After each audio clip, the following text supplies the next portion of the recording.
Be advised, Blue Rose Task Force is filled with secrets and spoilers.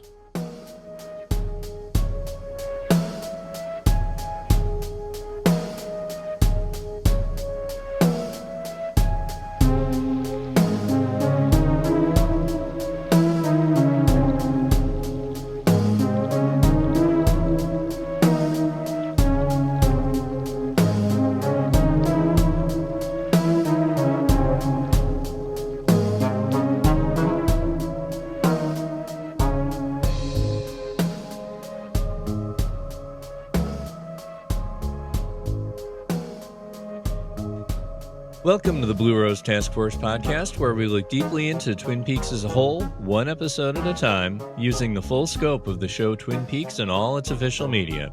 We don't use the word canon, but we consider all official releases important because Lynch and Frost have approved their presence, and we welcome all input into the collective consciousness that is the Twin Peaks community and wider universe.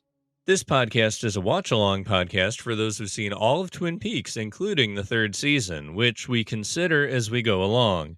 Today, we are looking at the fourth overall episode of Twin Peaks, Episode 3, often known, depending where you look, as Season 1, Episode 4, or what the German regionalization team named Rest in Pain. I'm your host, John. Episode 3 begins with Audrey romantically ambushing Cooper at the Great Northern, but he gets information out of her instead before he recounts his Red Room dream to Harry and Lucy. Albert and Doc Hayward fight in the morgue over Laura Palmer's autopsy. Leland is presented with a newly arrived Maddy. Bobby gets lectured by his dad, and everyone gets ready to attend Laura's funeral. Said funeral goes well right up until Bobby implicates the whole town in Laura's death, and then he fights James while Leland dives on a casket. Afterward, at the Double R, Cooper makes Ed lose a bet before learning about a sting on Jacques Renault, the evil in the woods, and the existence of the Bookhouse Boys. At the Bookhouse, they question Jacques' secretly apprehended brother Bernard, while Jacques calls Leo for a lift into Canada. At the Blue Pine Lodge, Josie tells Harry that Ben and Catherine are out to get her, but only finds one ledger. Catherine stashes the other in a new hiding place, while Harry and Josie snog. Cooper and Hawk talk about the soul at the Great Northern before they take a melting down Leland home, and the episode ends on a red light in the dark. So, taking into consideration all of Twin Peaks up through the final dossier, so all 2017, all 1990, and every year in between, what questions are we left with? How is Cooper's investigative technique best suited to the town like Twin Peaks? What things are surfacing in Twin Peaks? What are the two Twin Peaks revealing themselves? What kind of presence is Laura Palmer? And who is Bobby Briggs? So before we look at things like how the in-universe mythology is affected, we are going to look into the behind-the-scenes stuff, the production history. Episode 3 was written by Harley Peyton and directed by Tina Rathborne. So the first thing you should notice is that Mark Frost and David Lynch are not present in either one of these credits for the first time in the whole series. Tina Rathborne got involved because she directed Isabella Rossellini and David Lynch before in Zelly and Me. That's how she was on Lynch's radar to get the job. Twin Peaks was her first foray into working on other people's stories, and her first work in television too. She said on the Artisan DVD commentaries that she felt like we were making a feature film on a tiny budget, but still not handed stock characters. Room to explore. And that's one thing that the writers and the directors all appreciated about Twin Peaks. As far as Rathborne's outlook on this, she basically thinks because of so much mystery, on some level, anything goes. And that really did leave her a whole bunch of room to explore. And yet still, maybe only 4 things needed to be changed after she finished. Lynch and Frost, they go through it afterward and give the director notes. And she didn't have to have too much change, which is great. And also she points out that there's no ABC presence at all. So they really were making this in a vacuum, kind of off to the side of what regular network television was doing. Another interesting detail about production is, and she didn't say that she did this or not, but Rathborne said the directors were allowed to change the scene order, which is interesting, and that will come up later. I can guarantee you that one. It ends up adding to the in-universe mythology sometimes too. It's kind of neat how these happy little production accidents can um, make the bigger picture of Twin Peaks something. So Rathborne got the script right around the time that she was leaving for Los Angeles. The one of the things she absolutely loved about this and about the pilot and everything was the banal wholesomeness that's played off by all the strangeness. And she says that moving from young to Hardy Boys and back, it's delicious. And I think that pretty much comes through. She had a really good handle on the tone. As far as the writer, Harley Peyton, he was friends with Mark Frost through a fantasy baseball league. And at this point, he'd only been credited for the screenplay of Less Than Zero. But that didn't matter to Frost, and it didn't matter to the voters who ended up nominating this episode for an Emmy later. Only this and the pilot were given that honor. Per Twin Peaks Unwrapped, both the book and the podcast by Ben Durant and Brian Kazaska, Frost called Peyton to see the screening of the pilot at the Directors Guild. Yeah. Peyton told Frost right afterwards, "I've never written for television before, but you need anyone to write an episode, just call me because I'm ready to go." And Frost's answer was, "Great, come write the third." It was a lucky break, and Peyton absolutely considers this particular story a lucky break because it was an episode about death. It was about a full thing. He just needed to focus on characters responding to that. In quotes, he says, "The best episodes of television that you write are ones that that have a sort of thesis and have a kind of idea behind it." And he just ran with this. The process of writing itself, when it's not when it's not Frost and Lynch as a part of it, Mark Frost went through his and Lynch's story outline with each writer. And from there, you're given a lot of freedom within those scenes. After the writer finishes, Frost goes through the script and gives changes. And for this episode, per Harley, Peyton gave Josie a ton of dialogue on the Zhao Zhe Ching, knowing full well that Frost would know best where to trim it down. As Peyton phrased it, Frost knew a little bit more about what was going to work than I did. So he was perfectly happy to have Frost on board, making his good work even better. So the end result is on April 26th, 1990, led in by the Father Dowling mysteries, where Tom Bosley is a priest solving crimes with Sister Steve, played by Tracy Nelson. That kind of shows right there the the disparity once again of Twin Peaks versus everything else on network television. Twin Peaks this time gets a rating of 16.7 million viewers. And while that's under half of the pilot's 34.6, it's at least just over half of Cheers' 31.8. So you can see the slide. It's not really looking great for Twin Peaks at the moment, but it's still holding its own against the juggernaut of the airwaves. Okay, so we've looked into how this episode was made, and now we're going to look at David Lynch's final response, or his previous final response from 1993 when he made the Log Lady intros for Bravo, when Twin Peaks was otherwise dead as a doornail. Margaret says, "There is a sadness in this world, for we are ignorant of many things. Yes, we are ignorant of many beautiful things like truth. So sadness in our ignorance is very real. The tears are real. What is this thing called a tear? There are even tiny ducts, tear ducts, to produce these tears should a sadness occur. Then the day when the sadness comes. Then we ask, will the sadness which makes me cry, will the sadness that makes me cry my heart out, will it ever end?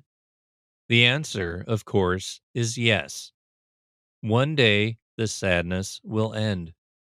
So the first thing that sticks out to me here is that beautiful is equated with truth and ignorance with sadness.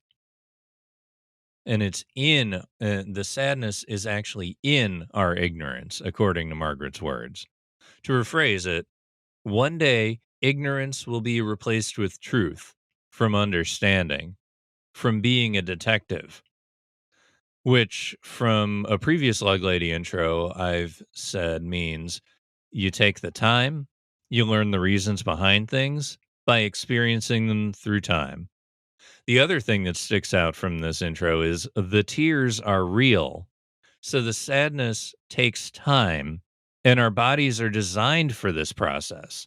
They're designed with the understanding in mind that tears need to happen and you need to do something with them. If it helps us while we wait through time for the pain to be replaced or expunged, so it gives us a chance to either push through it or, which Margaret doesn't actually say by name, but as Harley Peyton considers it, the entire thesis of this episode, it's the sadness is possibly ended by death. Yeah, Margaret doesn't say how the sadness will end, and Laura knows this end. It seems to be up to us to understand that death is a possibility, and up to the characters if they can overcome their sadness or if they end it from death at the end. Either way, with death being the big theme this episode, it's nice that Lynch also riffed on that without mentioning the word. Okay, so now we've looked at the production history. We've looked at how Lynch felt about the episode after we weren't expecting to be able to get any more Twin Peaks. And now we're going to start looking at this episode by way of all the Twin Peaks mythology that we'll find within the show from the pilot all the way up through part 18 and then even in the final dossier. So the first question I want to look into is, how is Cooper's investigative technique best suited to a town like Twin Peaks? And the first thing we're definitely going to notice is that the Red Room has its hooks in them now for sure, 100%. I mean, the first thing he says is break the code, solve the crime. And he's describing the process of his dream, which, based on his Tibetan technique from the previous episode, it's mind body coordination hand in hand with intuition. And in a certain way, it's kind of like stoicism, which I believe is you are doing your purpose, and like you are so doing the thing you need to be doing that it flows freely and easily, and you are you are your purpose. So again, with the being a detective, his purpose here is he's taking the time, he's learning the reasons behind things by experiencing them across time. um Cooper is basically writing the energy from mysteries, and you're pushing secrets into the light. And that's basically Cooper's purpose and why we just kind of follow him on this. And I think why Harry and Lucy and everybody else just kind of follows him on this too. The way Rathborne described it in this episode, she basically says, in a Jungian view, the psyche goes public. And that's where Cooper's clues come from. So she's all on this Jungian train too, where Mark Frost was probably writing from, and where Harley Peyton was at least incidentally writing from as well. So the actual scene has Cooper breaking down all the events that happen in the dream, and he ends up using the pilot version of the events because Lynch hadn't actually directed his version yet. So um, it it pretty much has everything in it. And one of the details that absolutely stuck out for me is that while he's talking about um, Mike cutting the arm off, because of the tattoo, he says the tattoo reads "Fire, walk with me." So while you could hypothesize it's the owl ring symbol or the diamond with the little wings on top, the little Flash or Captain America style wings, you could think it could be that as his branding, but Cooper here says it read, "Fire walk with me." So that's interesting that it's kind of tied in with the mark of the devil. Another thing I notice about this is how when Cooper says Mike vowed to be done and Bob vowed to kill again, was that an intentional parallel to how Mike said that he was done after Mike and Bobby met Leo in the woods at night? I don't know.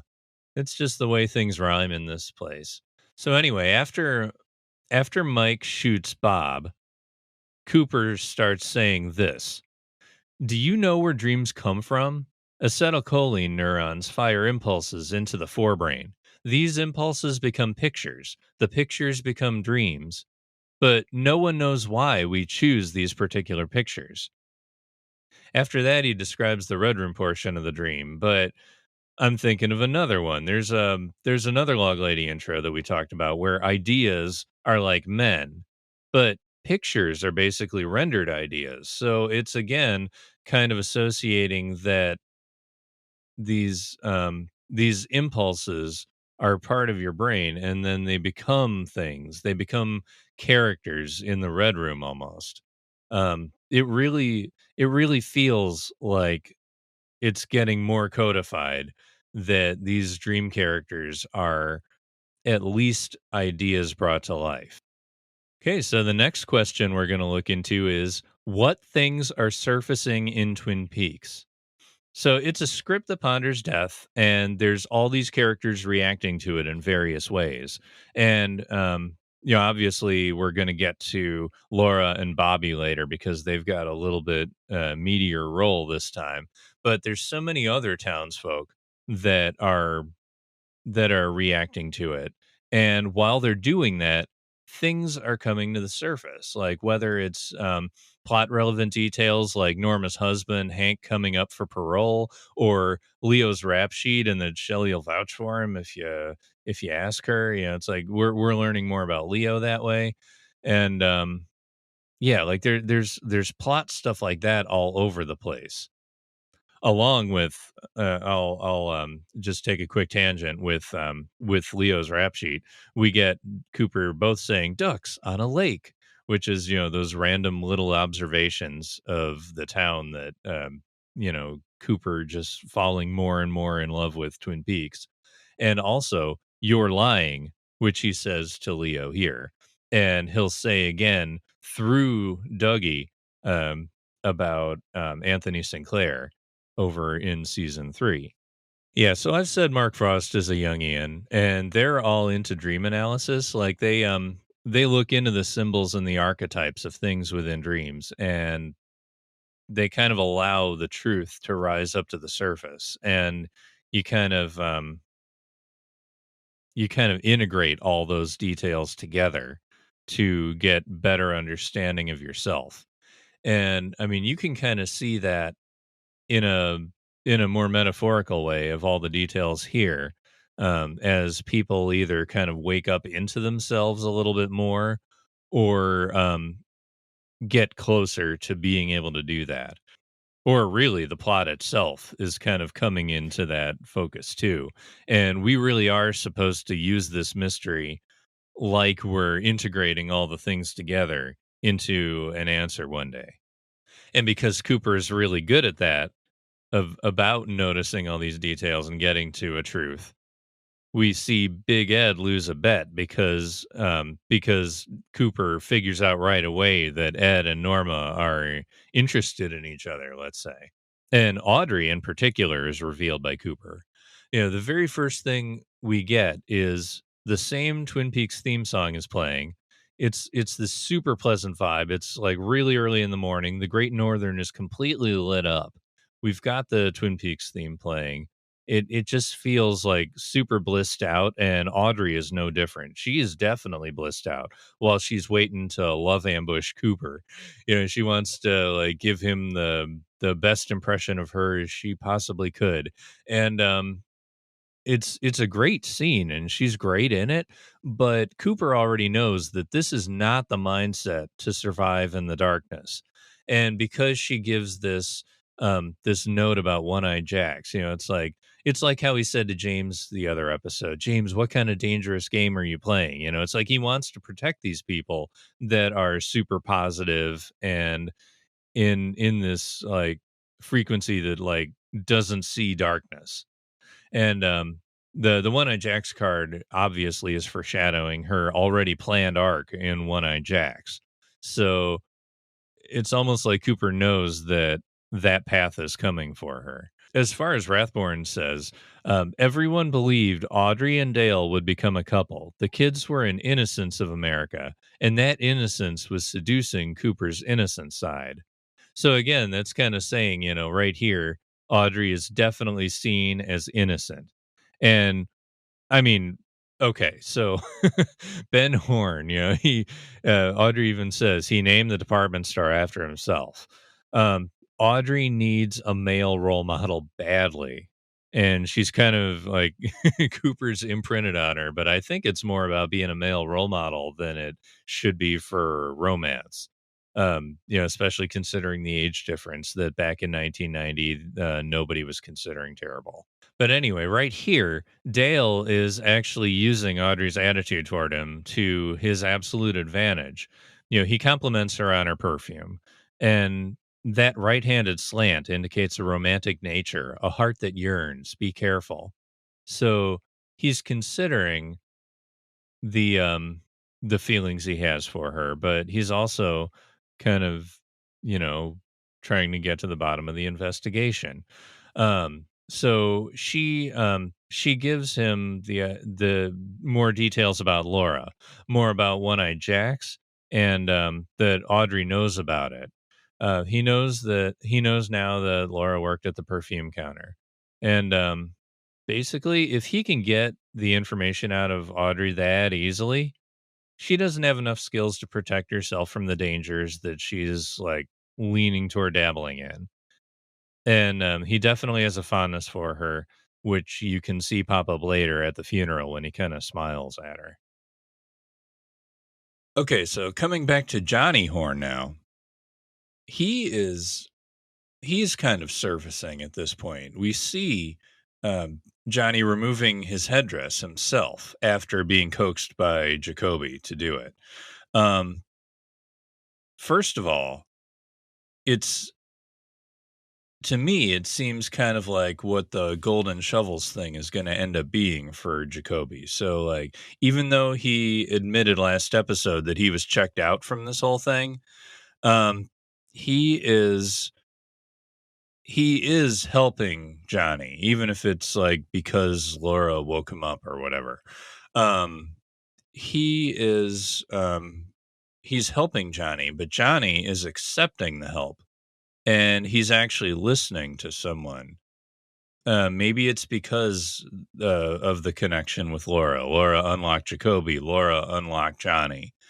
Um, but Johnny actually does something for himself, which is a huge lesson with the golden shovels, as far as the metaphor goes.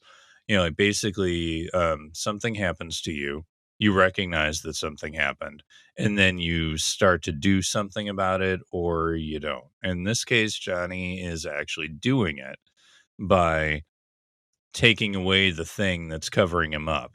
I mean, there's the association with the Native Americans who at that point were kind of um, coming up in the culture to be seen as, you know, it's like, hey, we oppressed these people. We actually took their land. You know, it's like the world in the United States was starting to reckon with the fact that colonialism did this. So yeah, Johnny Horn is wearing that sort of disguise to kind of show that he's also that kind of um, you know, like disconnected, oppressed sort of person, like an overrun person who doesn't really fit in the same frequency as the world in progress. Um, how Audrey actually sees this happen, though, she's going in between the walls, and she's, I mean, you know, we get more of this later with the hum from the Great Northern that Ben and Beverly are looking for in season 3. And later on in season 2, we get a hum and the idea that that souls like Josie's can be trapped in the wood in this place. So here's another way that that Audrey is sort of in between worlds again, except in the worldly way. She's able to see this in between story happening with Johnny Horn and Johnny being kind of in between states too and covered up by the lodge spacey sort of thing. Um, it's interesting to me um, how Sylvia and Ben are talking like off camera. So like they're not even being seen by Johnny, yet you can hear them talking about Ben says, keep indulging him, nothing will change. And that really fits in with the golden shovels thing too. You know, it's like if you keep indulging, and you know, I'm looking at Ed with Nadine for primary case number 1 throughout the series. If you keep indulging the people that are hiding in this dreamy delusion, like they don't have a chance. But if you can offer them help, then they do have a chance, which we see with Jacoby. Um, the problem for the Horns is that they are helping Johnny by giving them somebody else. They're not helping them personally. They're just throwing money at a problem, which is one major thematic reason why Johnny's not going to be able to get too far under the current circumstances. And speaking of Jacoby, he admits how checked out he's been to Cooper this episode at the gravesite. Um, Laura reached him. Otherwise, before that, he just didn't care. Um, it does foreshadow his evolution to Doctor. It does foreshadow his evolution to Doctor Amp. And I'm using the Doctor Amp we see in Final Dossier rather than the one that we see in season 3, because in season 3 it's kind of ambiguous because he actually does end up helping Nadine, but they kind of frame him as almost a charlatan too. But in Final Dossier, we find out that him living in the shack is no mistake because you know he's raking in money, he's actually doing things, but he's all for intrapersonal alchemy, and most of the money he makes he donates to charities and whatnot. So that's the kind of Jacoby arc that I'm going to be focusing on mostly throughout the series, although I will look into the fact about him being a possible charlatan. And just like Jacoby, I'm going to be keeping track of Nadine the same kind of way throughout the series. Um, in this case, we see how the night before, Nadine felt a real huge connection with Ed because she probably coaxed him into bed and everything else. She basically admits the feelings that she's had. She tells Ed the story of you know, of them in high school. You know, she's the little brown mouse, and she always thought that Ed and Norma was this great looking couple, and but she dreams big anyway and gets Ed. Um, you know, it's like if you would just notice me, you know, it's like I know we could be happy forever and all that. It's like she's kind of projecting her dreams of like, you know, like she's kind of like sending a delusion into the world. You know how Cooper says he's a strong sender. I'm absolutely convinced that Nadine is also a strong sender. Um and it could have been a more tender scene, but Rathborne didn't realize quite how Big Ed was at that point. So she kind of let him be this colder character. And it ends up being a regret on his side, which kind of adds to the delusion. I mean, it feels like a regret because he's like, you bet. You know, it's like she says, love me. And he says, you bet. And then he pivots over to the trinkets, which is kind of like a possible sign of like, you know, Nadine keeping her the sides of herself kind of like cordon off from each other, and like, like these trinkets sort of represent that sort of thing. And so he talks about that stuff in Nadine, that she kind of keeps, um that side of herself that likes the trinkets. So he's talking to her about that, and then she goes in about, little brown mouse and everything. Um, Also, kind of a weird thing to show that she's not quite in step with the world at this point. She doesn't recognize James, and this is actually a trend. She's like, "Who are you?" Like, she never quite figures out what's going on outside of the house and the life that she's built with Ed. So Nadine can talk about her past with, how she and Ed started. And another one who can talk about things in this episode is Josie. I mean, she admits her fear to Harry at the end of the pilot. Like, she can finally admit that she has fear there, but like, she doesn't go into specifics. In this episode, she's admitting that Ben and Catherine are out to get her and they're trying to take the mill from her and everything, which is all true. But then she can only produce one ledger instead of two, so she can't give automatic proof to Harry that this is happening.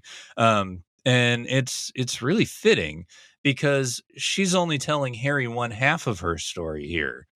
Um, she's she's protecting herself, and she's keeping her own complicitness out of this. She's essentially using Harry. Like, she has feelings for him. She loves him to the best of her ability. Yet here she is, using him to protect herself from this web that she's caught herself in. And to finish that off, to finish the metaphor off, they basically end up looking away from her problems and make out while we hear Catherine scolding Pete about snooping after she was snooping herself. So yeah, there's always, if you're able to reveal something in Twin Peaks, usually it takes a while before you can reveal the whole thing. So, in keeping with the way the characters have been revealing themselves, there's also something a little more widespread going on. It's it's giving me reason to ask this question: what are the two Twin Peaks revealing themselves? Because, I mean, there's more than just people. Like, I mean, people live in this place. There's this weather pattern, the fog that Tamara Preston talks about, that kind of like gives different stories over the top of what's really there. Um, and this fog covers over truth in a lot of ways. It covers over the true story, like the objective story, and it becomes subjective with this fog. And I've said it before, it's like a weather pattern. It's like when you live in this fog, you just kind of know how to navigate it. And yeah, so you know how to navigate it, and it's just part of it. It's part of your experience, and you probably even experience the fact, if you're a Twin Peaks resident, of two sort of um these two sort of worldviews and the way of seeing the world, the positive and the negative, like taking shape. And the way it ends up taking shape here is, well, one of the ways that it takes shape here is between the fight in the I mean, one of the ways that we see it is the autopsy scene where it's Doc Hayward versus Albert. And in one way, it looks like it's compassion versus science. Don't discharge Laura, Doc Hayward wants, Albert to discharge Laura's body for the funeral. And, we have Albert being all hard nosed about it. Don't disrupt the investigation. Um, you've got, well, I mean, this is kind of off to the side, but Ben being the politician and staring at Laura, I never even noticed that, or I haven't noticed that for years, where he's just like staring right into her face. And like, that is creepy. And that right there is foreshadowing that Ben is a major suspect in this. But yeah, so we have Albert and we have Doc Hayward, and the only compromiser, not even Ben Horn can pull this off, but Cooper is the only compromiser. He like what ends up happening is things get a little bit too strong, and Harry punches Albert. It's like the first physical altercation. And from that point, that's when Cooper figures out enough is enough. And he basically throws in this compromise that say test results by noon, body to family then. And what I mean, if you break it down, okay, from Albert's point of view, he's refusing to deal with people who don't want to find the truth. He's he just wants to get the answers. It's like a funeral can happen any old time, but answers can only happen for so long. And Doc is representing those who just want to get past this and find some closure. He's the mercy aspect of things. It ends up only making closure for the physical body and that sort of thing. And you would think he could come around to the idea that maybe you do want answers, but Doc Hayward is representing this town that likes to value wants over needs. Um, the town wants to bury Laura quickly. They want to essentially look away as soon as possible. Like in episode 17 with Leland's wake, it's like everybody immediately forgot the circumstances. I mean, that's from a practical point of view because probably most of the actors didn't get the scripts to find out what happened in the killer reveal episode, but it also kind of shows a pattern. It's like don't find out the truth, don't understand what really happened, just bury the body. Let the Twin Peaks fog do its work. It's like the weather's just going to do what it does, and it always kind of makes things a little bit easier to deal with. Let's forget this ever happened, leave the answers behind. So in this case, I'm siding with Albert in the goal, but I mean, he does get slugged because he has a lack of empathy and compassion with this. It's like he wasn't meeting Doc halfway. He was just like, "What are you doing? You're an idiot. Let's find out the truth. It's right here." Uh, and he will develop that empathy and that compassion the further we go. When Harley Peyton stops writing his, acerbic, mean leaning dialogue, Robert Engels comes in and gives that one speech where he's one with King and Gandhi, and he's on that road, and so like they end up softening him later from a plot perspective because viewers would get, they would find that guy old. It's like, oh my god, just stop coming to town, you're mean to everybody. So from a practical point of view, we get an Albert that is also being affected by this fog eventually, and he does loosen up and he does stop trying to be all job all the time, and he does start seeing people as people, which is good. um and eventually he does find out that life has meaning for these people, um and in that way, with Cooper saying life has meaning here, um, it kind of does for now, but can he only see the positively charged responses to the facts?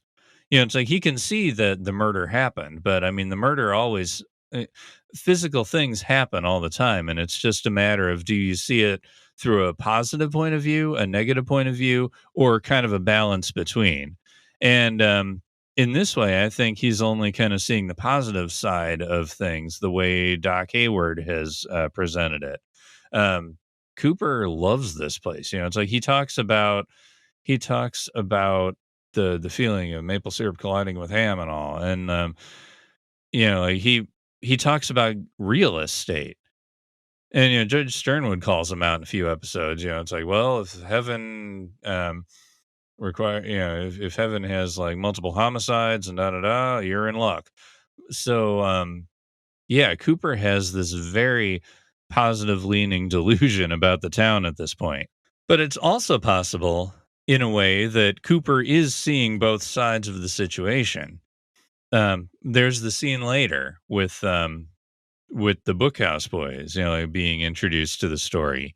It starts out with 5 traffic lights, and I don't think Tina Rathborne really understands the full significance of the traffic lights, but I mean, she puts it in here. There's 5 of them. One of them turns green before it goes into the diner scene where Shelley's making fun of Leland falling on the casket. So it's interesting how I know Caleb Deschanel had a thing about that too, where it's like the choices they make as directors, it's like they don't know the full story, but he found it really interesting that it's like they're accidentally adding to the mythology as they go, and yeah, so this is one of those things with the traffic lights kind of being part of a scene again. So after we see Shelley, we see the diner booth with Dale, Ed, Hawk, and Harry. And it seems almost like Dale wasn't going to get into the inner circle. It's like Ed's very skeptical of him. But then we have all these deductive clues that Dale uses, and I mean Cooper calls out Ed on the relationship. It's like, hey Ed, how long have you been in love with Norma? And that seems like Cooper passed a test here. So they tell him about the sting operation on Jacques Renault, and we find the negative side of Twin Peaks again being associated with the drug trade.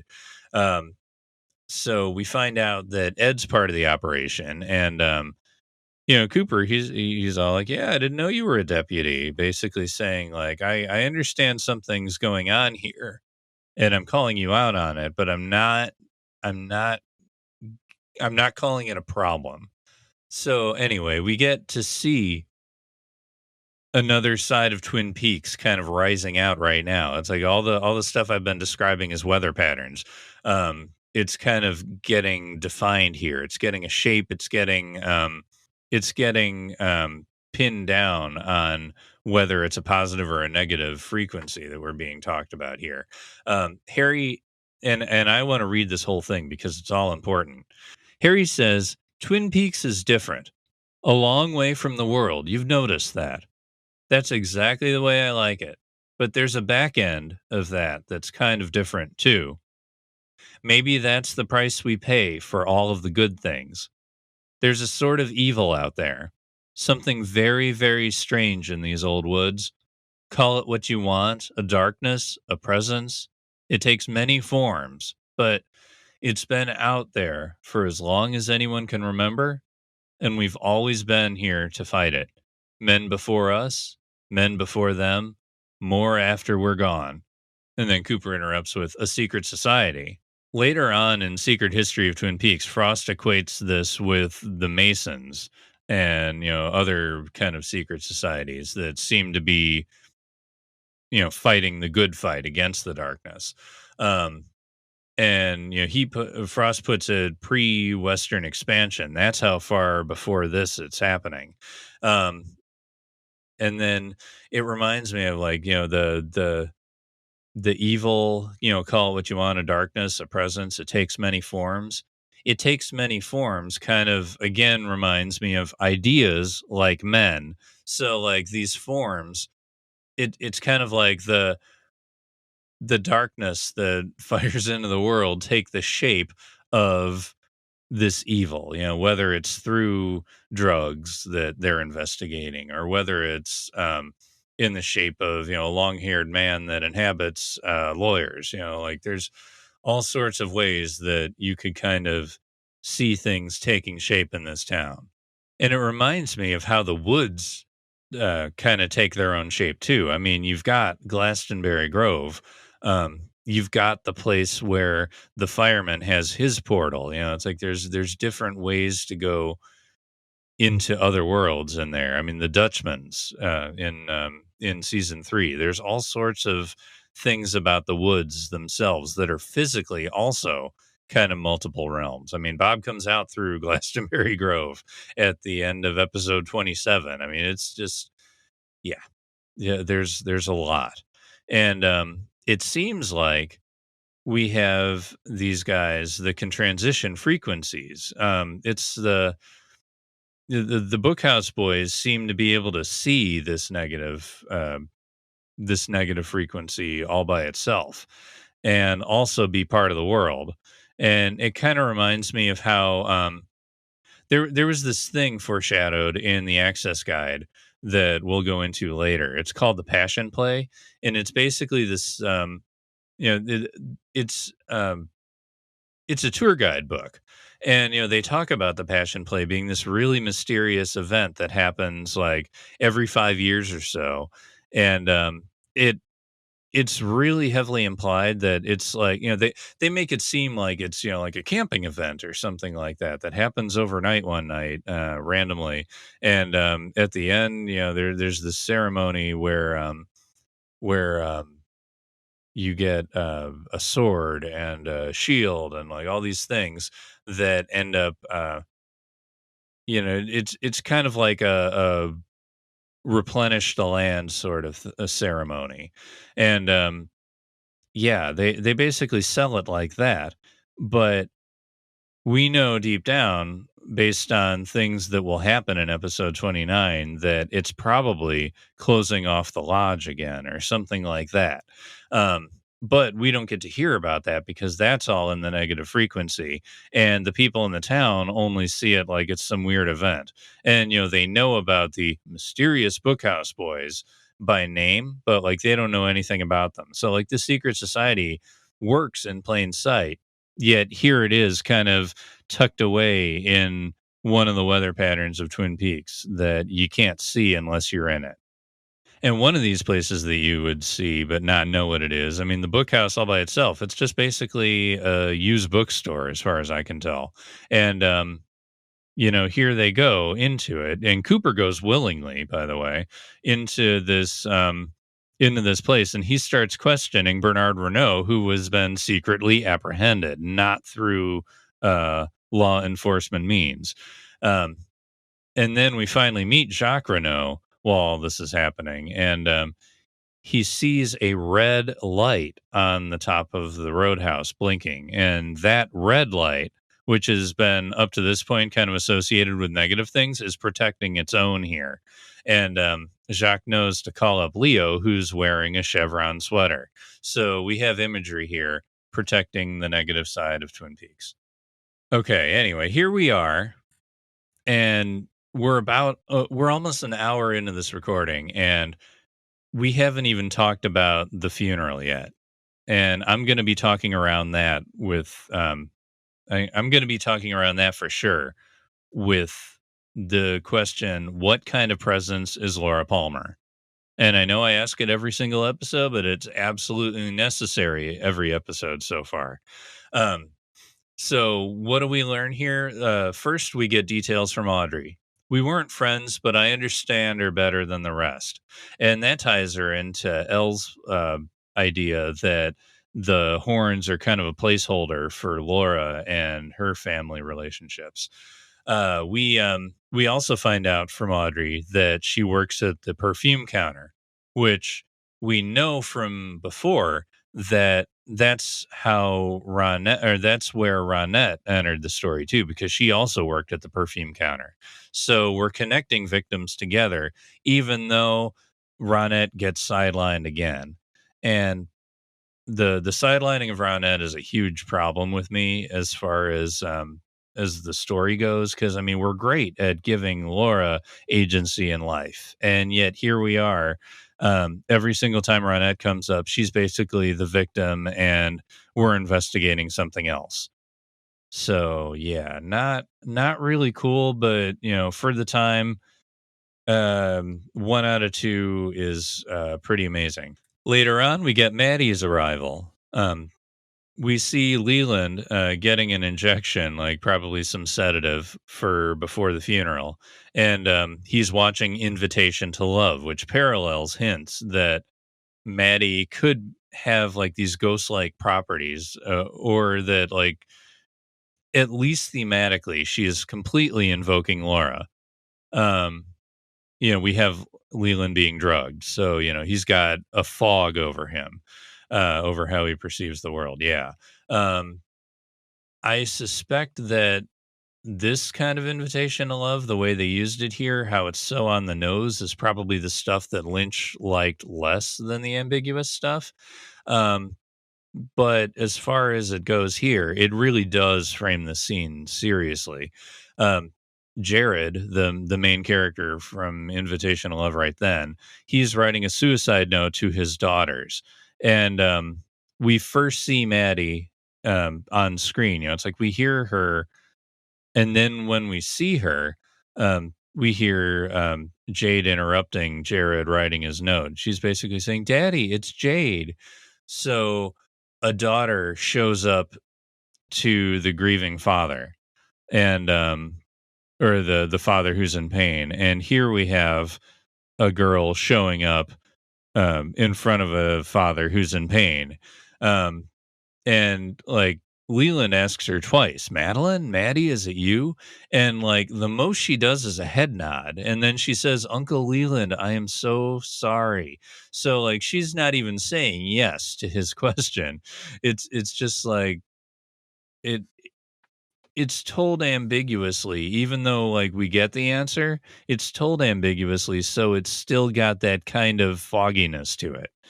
Um as far as like practical clues for the story, like there were Usenet viewers and like other people talking that Maddie was probably Laura in disguise, and they come up with the idea because of a few things. The Vertigo connection all by itself is something. It's like they see Maddy Ferguson, and Ferguson is the name of Scotty Ferguson,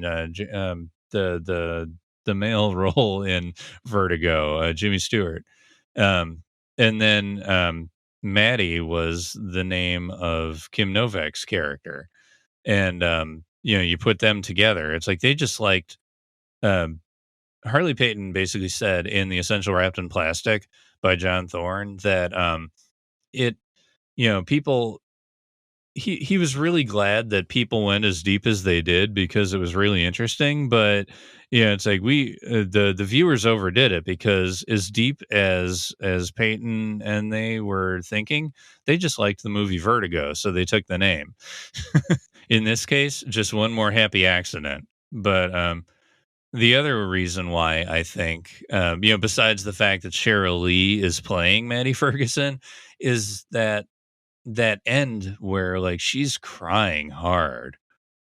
Is it Cheryl Lee crying for Laura? Is it Maddie crying for Laura?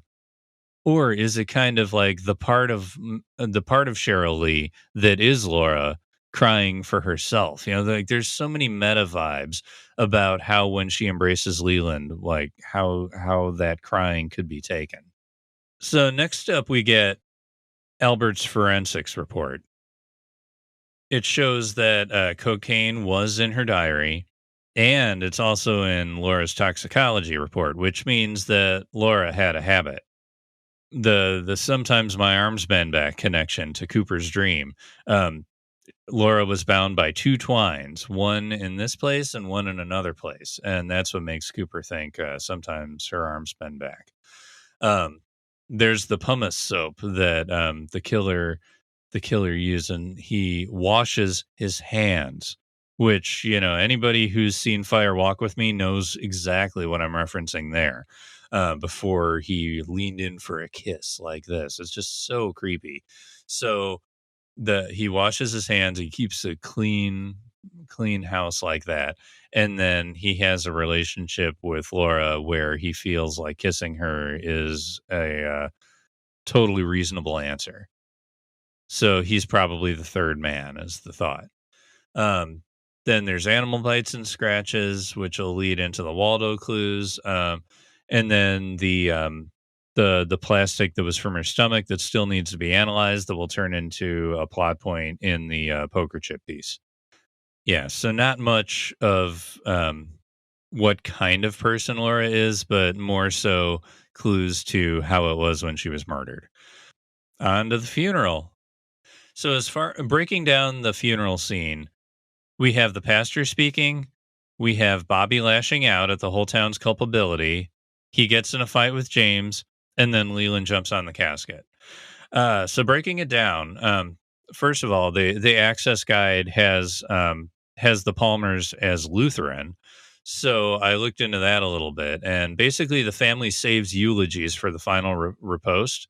And instead of a eulogy, the pastor shares details about the deceased life during the worship. Throughout their overall message, they'll talk about the importance of grace and eternal life before God. And then then later on, we find out that, and I also found out that to talk about one's accomplishments boastfully is a sign of disrespect in front of the church. So we get the pastor talking about who believes shall never die. So, like the importance of eternal life before God, that's mentioned. Um, and then, yeah, he doesn't really talk about accomplishments. He just talks about the life of the deceased. And he talks about how there's a special love for the headstrong and the bold. And that's the kind of love that Laura received, and she's described as being bright, beautiful, and charming. The shining light that comes from Laura in various aspects, including in part 2 of season 3. Uh, but the word that the pastor gives her is most of all impatient. And that makes a lot of sense with everything about Laura. I mean, she's trying to push through time as quickly as she can to fit it all in. And obviously, we learn more about that, especially in things like the diary. But, it checks out with what we know about her at this point, too. Uh, so he says amen. Johnny Horn says amen in his way. And then, of course, Bobby just absolutely rips into things here. I'm going to read the whole thing here and then come back to Bobby because he's got his own section this week. But here he says, "What are you looking at? What are you waiting for? You make me sick. You damn hypocrites make me sick. Everybody knew that she was in trouble, but we didn't do anything. All you good people. You want to know who killed Laura? You did. We all did. And pretty words aren't going to bring her back, so save your prayers. She would have laughed at them anyway." And then after that, James launches at him, and he launches at James, and there's this big slowdown. And then Leland dives onto the casket. So yeah, while this is all happening, while the fight's happening, Leland's on the casket, and Sarah says, "Don't ruin this too." And it got me thinking, what is two? Is it because the funeral's already blown up by a fight that Leland jumping on the casket, like you can't even lower Laura down into the ground that way? Is that the two? Probably not. Is it more that Leland has done in the past? Does he have a history of all this kind of crap where he just melts down and ruins things? Probably. And is it about how he ruins things with Laura? It's like we've already seen him break the picture in episode 2. Is this another thing? It's like, is he ruining something else with Laura? One thing the Back to the Double R podcast mentions, they made a neat turn of phrase where things go haywire and the casket's going up and down. It's like it's not accepting Laura into the ground. It's rejecting Laura's death. And I think in a way that's probable, but is it also not accepting Leland's presence in her death? Is it not accepting? Does the casket go haywire because Leland has introduced himself yet again? Is it his presence? Is it his past actions? Is it his interference that the machines are rejecting here? Thematically, there's a lot of stuff to go with that are all great answers. From here, I'm going to move forward a little bit to the scene between Hawk and Dale at the Great Northern near the end. They talk about, do you believe in the soul? And Hawk says several, and then he talks about a Blackfoot legend where waking souls that give life to the mind and body, a dream soul that wanders, far away places, land of the dead. And then Cooper asks him, is that where Laura is? And Hawk just says, Laura's in the ground, Agent Cooper. That's the only thing I'm sure of.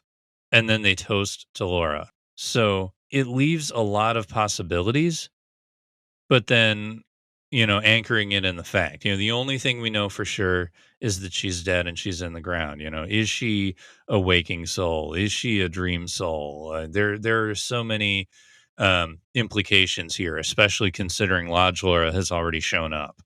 And over the course of this podcast, we will look into many of them. But I find it really interesting that there's duality here and that it all rhymes in a certain way with Lodge Laura. And it's a good balance between the facts and the metaphysical. And that scene ends when they take down a melting down Leland who just wants people to dance with him. They put on a jazz song. There's the song and dance connections to Leland yet again. And then they say, we're going to take you home. And then he says, home, like Dougie does in season 3. There's a thing with home just over the course of this whole series where like you don't, it's like home is a place where the secrets live. Just ask Leland, or it's a place where you can feel secure.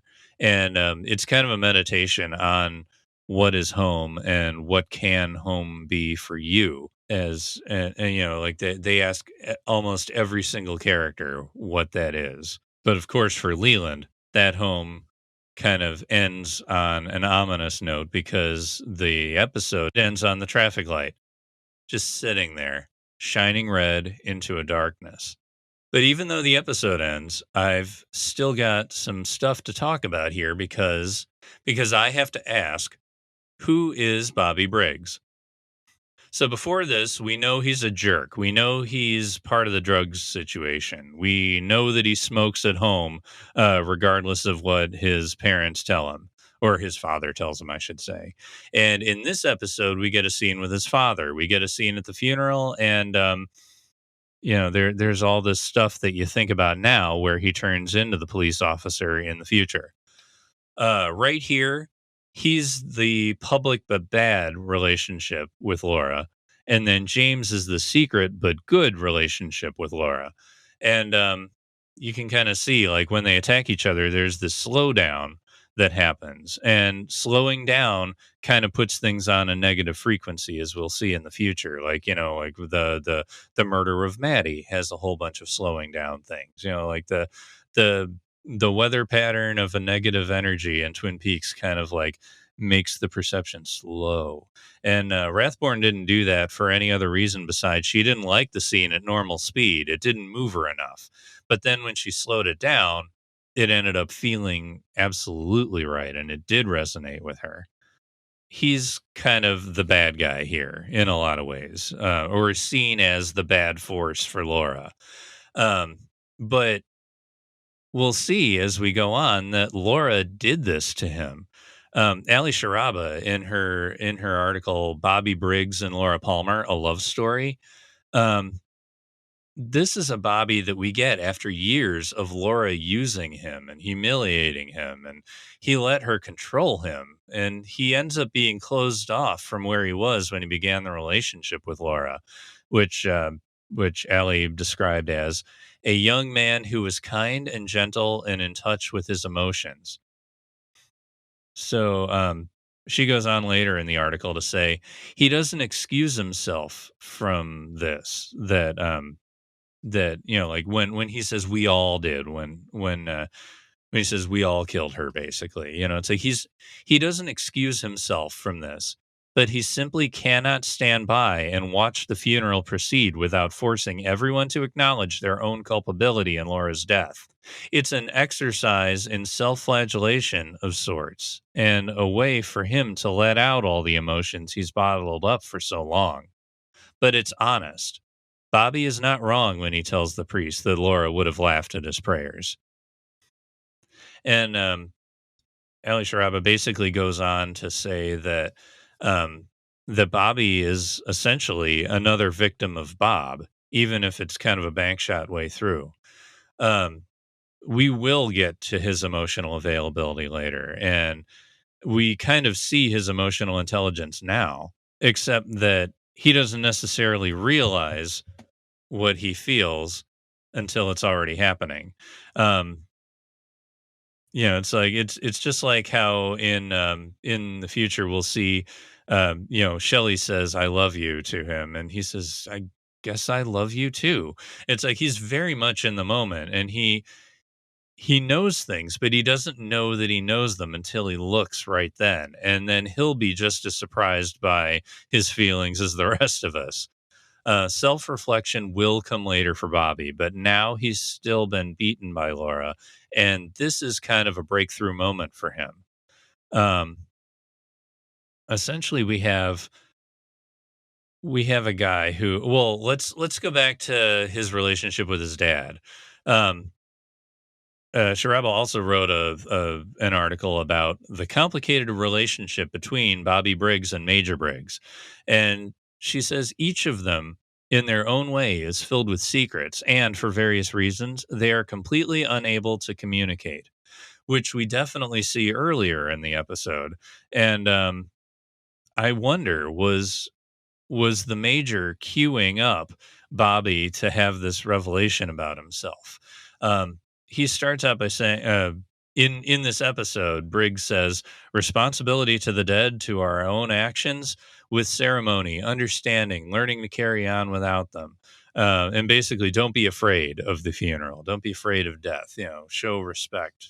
And yeah, it's something that all makes sense, except that his approach for delivering that message to Bobby didn't quite work because they are on different frequencies here.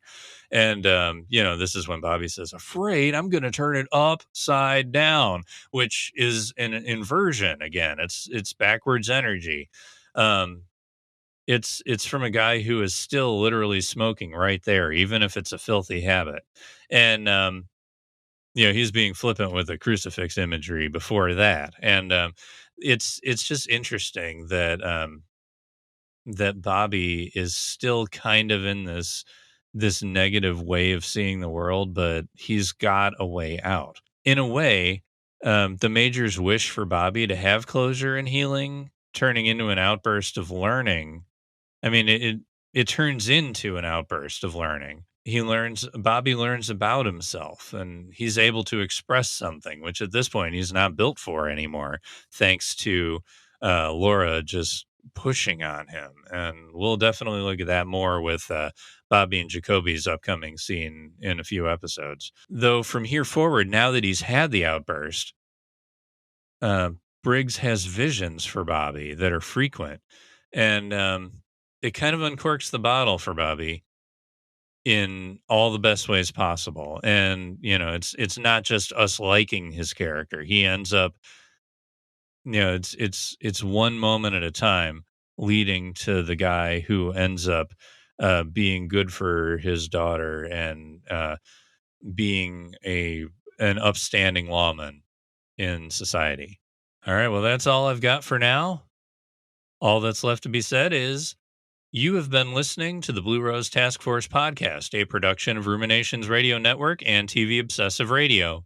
If you resonate with what you're hearing, please subscribe, rate, and review our show, and we would love to connect with you on Twitter at Blue Rose TF Pod and Instagram and Facebook at Blue Rose Task Force. You can find me at JPB_Little on Twitter and John_the_Peaky on Instagram. Visit Ruminations Radio Network for additional great shows such as Cinephile Hissy Fits and Ruminations from the Red Room. Find any number of classic 25YL Twin Peaks articles and content on many other TV shows at tvobsessive.com. And if you want to be part of our monthly mailbag Patreon episodes, send your burning questions and passionate feedback to Blue Rose Task Force Podcast at gmail.com. We'll see you next week as we cover episode 4, the 5th overall episode of Twin Peaks. Until then, listeners, I'll see you in my dreams.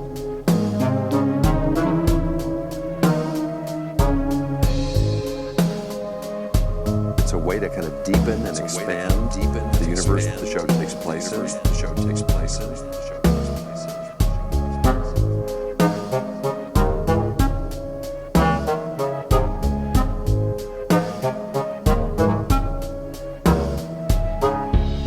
They'll really dig it.